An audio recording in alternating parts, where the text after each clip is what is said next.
Human rights and social activist असोसिएशनच्या वतीनं अंबरनाथ इथं वृक्षारोपणाचा कार्यक्रम पार पाडण्यात आला। संघटनेचे राष्ट्रीय सचिव ॲडव्होकेट सिंड्रेला गवळी मॅडम यांच्या नेतृत्वाखाली महाराष्ट्र संघटक श्री प्रभू खेडेकर यांच्या अध्यक्षतेखाली तसेच महाराष्ट्र राज्याचे सहसचिव श्री राजेश रहाणे, पालेगाव अध्यक्षा श्रीमती निवेदिता सिंग आणि सदस्य श्रीमती प्रियांका पुजारी यांच्या संकल्पनेतून आज अंबरनाथ शहरात हे उपक्रम पार पाडण्यात आले।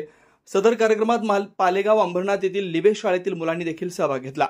खालील पदाधिकाऱ्यांचे मनापासून आभार ज्यांनी वेळात वेळ काढून सदर कार्यक्रम यशस्वी केला।